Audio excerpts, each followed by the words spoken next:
సామెతలు 25వ అధ్యాయము. ఇవియును సొలొమోను సామెతలే. యూదా రాజైన హిజ్కియా సేవకులు వీటిని ఎత్తి వ్రాసిరి. సంగతి మరుగు చేయుట దేవునికి ఘనత, సంగతి శోధించుట రాజులకు ఘనత. ఆకాశముల ఎత్తును భూమి లోతును రాజుల అభిప్రాయమును అగోచరములు. వెండిని మష్టు తీసి వేసిన ఎడల పుటము వేయువాడు పాత్ర ఒకటి సిద్ధపరచును. రాజు ఎదుట నుండి దుష్టులను తొలగించిన ఎడల అతని సింహాసనము నీతి వలన స్థిరపరచబడును. రాజు ఎదుట డంబము చూపకుము, గొప్పవారున్న చోట నిలువకుము. నీ కన్నులు చూచిన ప్రధాని ఎదుట ఒకడు నిన్ను తగ్గించుట కంటే ఇక్కడికి ఎక్కిరమ్మని అతడు నీతో చెప్పుట నీకు మేలుగదా. ఆలోచన లేక వ్యాజ్యమాడుటకు పోకుము.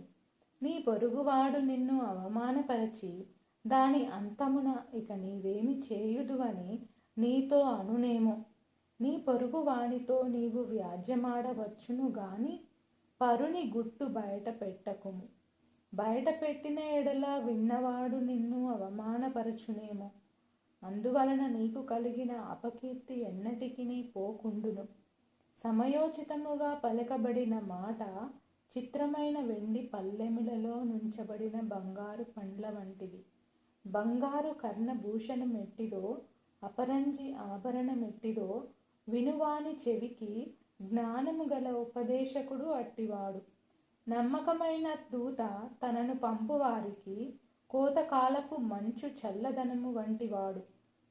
వాడు తన యజమానుల హృదయమును తెప్పరిల్లజేయును. కపట మనస్సుతో దానమిచ్చి డంబము చేయువాడు వర్షము లేని మబ్బును గాలిని పోలియున్నాడు.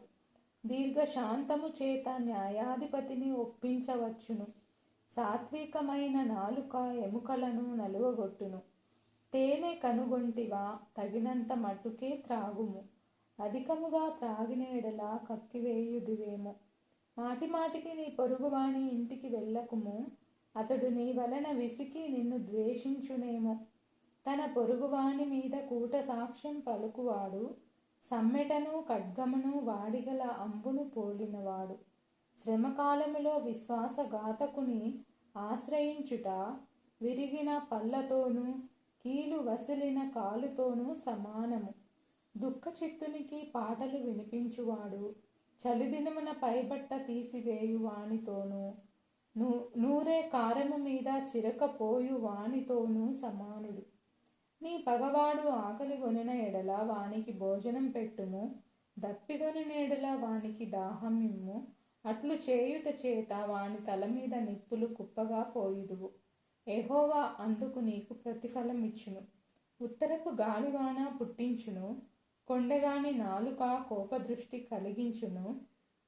గయ్యాలితో పెద్ద ఇంట నుండుట కంటే మిద్ద మీదనొక మూలన నివసించుట మేలు. దప్పిగొనిన వానికి చల్లనీరు ఎట్లుండునో దూరదేశము నుండి వచ్చిన శుభ సమాచారము అట్లుండును. కలకలు చేయబడిన ఊటయు చెడిపోయిన బుగ్గయు నీతిమంతుడు దుష్టునికి లోబడుటయు సమానములు. తేనె నధికముగా త్రాగుట మంచిది కాదు. దుర్లభమైన సంగతి పరిశీలన చేయుట ఘనతకు కారణము. ప్రాకారము లేక పాడైన పురము ఎంతో తన మనస్సును అణుచుకొనలేని వాడును అంతే.